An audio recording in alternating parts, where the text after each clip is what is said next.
Bagaimana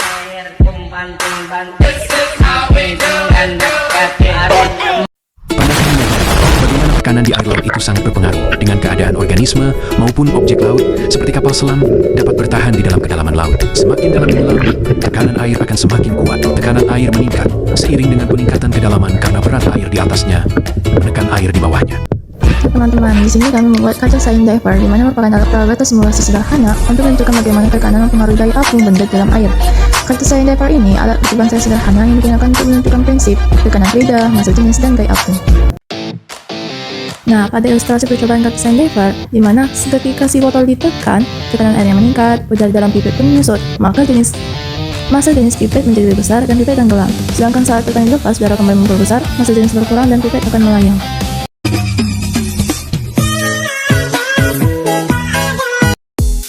Siapkan alat dan bahan, di mana botol plastik bening 1,5 liter bertutup rapat, pipet plastik kecil atau dropper air, spidol warna penggaris opsional, makanan hewan dari tanah liat untuk membentuk ikan. Yang kedua itu ada buat ikan itu dari pipet. Masukkan sedikit air ke dalam pipet, kurang lebih setengah sampai 3/4 bagian, sehingga pipet hampir tenggelam namun masih mengapung. Ini mewakili gelembung udara di tubuh ikan. Yang ketiga ada isi botol dan masukkan pipet, di mana isi botol itu penuh dengan air hingga tidak ada gelembung udara besar. Masukkan pipet, pastikan pipet mengapung dan tutup botol rapat-rapat. Yang keempat itu ada tekan botol dan amati itu pipet itu apakah turun. Remas atau tekan botol dengan kedua tangan, tekanan meningkat sampai udara dalam pipet terkompresi dan sampai pipet itu menjadi lebih berat dari air dan turun ke dasar. Yang terakhir itu ada lepaskan sampai pipet itu naik, lepaskan tekanan sampai udara itu mengembang, sampai volume udara bertambah dan daya apung meningkat, pipet naik ke permukaan dan ulangi dan amati.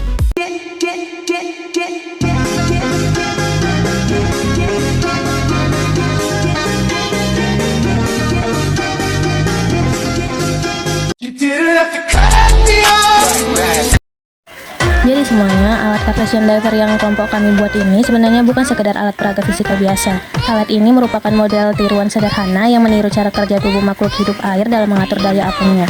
Prinsip utamanya sama persis, yaitu memanfaatkan perubahan tekanan, volume, dan juga gaya apung agar benda ataupun makhluk hidup bisa bergerak naik ke permukaan, turun ke dasar, atau diam di kedalaman air tertentu. Jadi kami mengambil contoh ikan bertulang atau ikan sejati yang termasuk golongan Teleostei. Di dalam tubuh ikan bertulang sejati ini terdapat organ khusus bernama vesika natatoria atau yang lebih dikenal sebagai gelembung renang. Bentuknya seperti kantong berisi gas yang terletak di bagian dalam tubuh di bawah tulang belakang. Cara kerjanya secara rinci, gelembung renang ini berfungsi mengatur berat jenis tubuh ikan agar sama dengan berat jenis air di sekitarnya. Saat ikan ini naik ke permukaan, tubuh ikan akan memasukkan lebih banyak gas ke dalam gelembung renang. Akibatnya, volume gelombang membesar sehingga volume total tubuh ikan ikut membesar juga. Jadi, semakin besar volume benda yang masuk ke air, semakin besar pula gaya apung yang diterima. Karena jadi lebih ringan dibandingkan air, maka ikan pun bergerak naik ke atas. Sebaliknya, saat ikan ingin turun ke dasar, ikan akan mengeluarkan sebagian isi gas dari gelembung renang keluar tubuh atau menyerapnya kembali ke dalam darah. Akibatnya, volume gelembung menyusut, volume tubuh ikan mengecil, dan gaya apungnya berkurang. Karena jadi lebih berat dibandingkan air, maka ikan pun bergerak turun ke bawah. Analogi persisnya dengan Cartesian diver ini prinsipnya 100% sama persis. Saat kamu menekan botol atau menambah tekanan, udara di dalam tabung kecil atau penyelam akan tertekan dan volumenya juga akan menyusut. Air masuk mengisi ruang kosong, benda jadi lebih berat lalu turun. Ini persis saat ikan mengurangi isi gas di dalam gelembungnya. Saat kamu melepas tekanan botol, maka tekanan berkurang. Udara di dalam tabung kembali membesar dan mendorong air keluar. Benda jadi lebih ringan, lalu naik ke permukaan. Ini persis saat ikan menambah isi gas di dalam gelembungnya. Jadi ikan yang hidup di dasar laut biasanya tidak punya gelembung renang karena mereka memang tidak butuh naik atau turun secara jauh. Jadi tubuhnya memang dibuat lebih berat daripada air. Jadi alat Cartesian diver ini adalah replika sederhana dari apa yang dilakukan alam, baik itu ikan dengan gelembung renangnya maupun Nautilus dengan rongga cangkangnya. Semuanya menggunakan prinsip yang sama, yaitu dengan mengubah volume atau tekanan ruang berisi gas di dalam tubuh untuk mengatur berat, jenis, dan gaya apung sehingga bisa mengatur posisi naik, turun, atau diam di dalam air. Di kehidupan nyata, prinsip kapal selam ternyata mirip seperti beberapa hewan. Contohnya katak, cyanobacteria, dan ikan. Mereka semua mengatur jumlah gas di dalam tubuh untuk mengontrol posisi air. Pada katak, paru-paru dan lipatan kulit membantu mengambil atau melepaskan udara. Saat udara lebih banyak, volume tubuh bertambah sehingga gaya apung meningkat dan katak lebih mudah mengapung atau naik. Sebaliknya, saat udara dilepas, gaya apung berkurang sehingga katak turun. Pada cyanobacteria, ada vakuola, gas atau kantung gas kecil di dalam sel. Vakuola ini bisa mengembang dan mengempis untuk mengatur daya apung. Jika vakuola berisi banyak gas, cyanobacteria naik ke permukaan. Kalau gas berkurang, dia akan turun ke bawah. Prinsip yang sama dipakai kapal selam melalui sistem tekan lepas. Pada tangki Vesica natatoria buatan, kapal selam mengatur jumlah gas dan air dalam tangki untuk mengubah berat jenisnya. Kalau gas dipompa masuk dan air ikut masuk ke tangki, kapal selam menjadi lebih berat sehingga tenggelam atau turun. Kalau gas dilepas sehingga air keluar, kapal selam menjadi lebih ringan dan naik ke permukaan. Ketika jumlah gas dan air seimbang, gaya apung sama dengan berat kapal selam. Kondisi ini disebut melayang atau netral. Jadi, kapal selam bisa diam di kedalaman tertentu tanpa harus terus bergerak. Jadi, inti dari prinsip ini adalah mengatur jumlah gas untuk mengontrol gaya apung sehingga benda bisa naik, turun, atau melayang di dalam air. Selain kapal selam, kita juga dapat melihat contoh nyata seperti BCD selam atau rompi BCD yang digunakan pada penyelam untuk mengatur posisi di air. Jika diisi udara, penyelam lebih mudah mengapung. Jika udara dikurangi, penyelam akan tenggelam. Prinsipnya sama seperti Cartesian diver. Berikutnya ada balon udara. Nah, balon udara menggunakan gas ringan seperti helium atau udara panas agar massa jenis total lebih kecil daripada udara di sekitarnya sehingga dapat terbang atau melayang.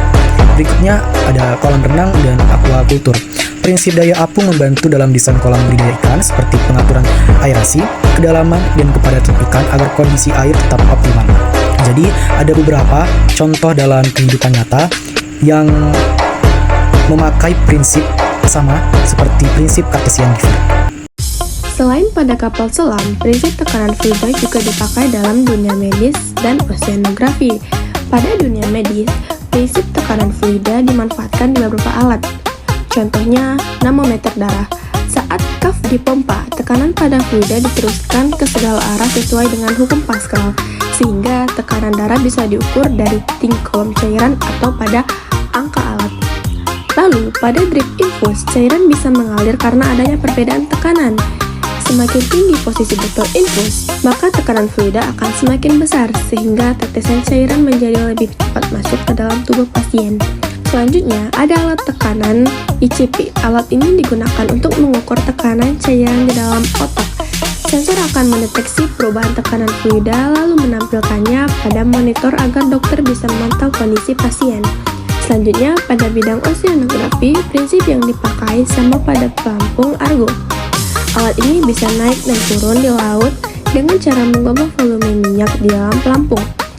Saat minyak dipompa keluar, volume pelampung mengecil sehingga massa jenisnya bertambah dan pelampung menyelam.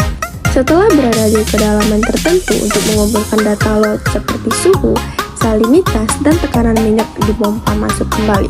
Ketika volume membesar, massa jenis total lebih kecil sehingga pelampung bisa naik lagi ke permukaan dan mengirim data ke satelit. Jadi, inti dari semua contoh ini adalah tekanan fluida dan perubahan volume dapat dimanfaatkan untuk mengatur aliran, mengukur tekanan, dan mengontrol gerakan benda di dalam air. Selanjutnya, penggunaan Cartesian diver. Nah, eksperimen Cartesian diver ini bisa digunakan sebagai alat peraga pada beberapa praktikum. Yang pertama itu ada praktikum fisiologi hewan, yaitu mekanisme fisika natatoria atau gelembung renang. Cartesian diver ini akan digunakan sebagai model analogi untuk gelembung renang pada ikan, misalnya ikan mas atau ikan nila. Untuk prinsip kerjanya, ketika botol ditekan, air akan masuk ke dalam diver atau pipet yang membuatnya lebih berat dan tenggelam. Begitu pula pada ikan, kelenjar gas akan mengatur volume udara di dalam fisika natatoria. Nah, untuk hubungan tekanannya, tekanan manual pada botol dianalogikan sebagai tekanan osmotik pada kelenjar gas yang mengatur daya apung ikan di kedalaman air yang berbeda. Selanjutnya, Cartesian diver ini juga bisa digunakan dalam praktikum zoologi, yaitu adaptasi hewan akuatik. Nah, materi ini membahas mengapa beberapa hewan itu bisa melayang dan yang lainnya tidak. Kita ambil contoh ikan bertulang sejati dengan ikan hiu. Hiu tidak memiliki fisika natatoria. Untuk kita berada di dalam kolam air, hiu harus terus bergerak dengan mengandalkan gaya angka dinamis atau mengandalkan hati yang kaya minyak. Nah, kita analogikan hiu itu sebagai Cartesian diver tanpa udara yang selalu tenggelam jika tidak ada gaya eksternal. Kemudian, pada praktikum biologi sel, yaitu vakuola dan tekanan Tugor. Untuk tekanan Tugor, pipet dalam Cartesian diver bisa diibaratkan sebagai sel tumbuhan. Nah, tekanan air yang masuk ke vakuola akan menciptakan tekanan terhadap dinding sel atau tekanan tubor yang menjaga tumbuhan tetap tegak. Kemudian juga bisa digunakan pada alga biru hijau. Nah, organisme ini memiliki vakuola gas khusus untuk mengatur posisi mereka di air agar mendapatkan cahaya matahari yang optimal untuk fotosintesis. Nah, terakhir, dalam ekologi perairan yaitu distribusi vertikal organisme. Konsep ini menjelaskan bagaimana mikroorganisme mengatur posisi mereka di ekosistem perairan. Di danau atau laut, suhu air itu berbeda di setiap kedalaman. Cyanobacteria menggunakan vakuola gas mirip seperti prinsip diver untuk mengapung di lapisan yang kaya nutrisi atau cahaya. Kemudian untuk model plankton, Cartesian diver bisa menjadi model sederhana untuk menunjukkan bagaimana plankton melakukan migrasi vertikal setiap harinya. Beberapa konsep fisika dalam proyek Cartesian diver atau kapal selam ini, yang pertama ada tekanan zat cair atau hukum Pascal. Hukum Pascal ini menyatakan bahwa tekanan yang diberikan pada zat cair dalam ruang tertutup akan diteruskan sama besar ke segala arah. Ketika botol ditekan, tekanan pada air dalam botol meningkat. Tekanan itu diteruskan ke seluruh bagian air, termasuk ke dalam pipet atau kapal selam. Akibatnya, udara di dalam pipet ikut tertekan. Pemampatan yang kedua ada hukum pemampatan gas. Udara di dalam pipet merupakan gas yang dapat dimampatkan. Saat tekanan bertambah, volume udara akan mengecil. Air masuk lebih banyak ke dalam pipet karena air bertambah dalam pipet, massa pipet meningkat, sehingga massa jenis pipet menjadi lebih besar. Lalu yang ketiga ada konsep gaya apung atau hukum Archimedes, yang menyatakan bahwa benda yang dicelupkan ke dalam zat cair akan mengalami gaya ke atas sebesar berat zat cair yang dipindahkan. Gaya apung dipengaruhi oleh volume benda, massa jenis fluida, dan gravitasi. Saat kapal selam memiliki massa jenis lebih besar, berat kapal selam ini lebih besar daripada gaya apung. Kapal selam tenggelam saat tekanan dilepas, udara kembali mengembang. Air keluar dari pipet. Massa jenis berkurang, maka gaya apung lebih besar sehingga kapal selam naik.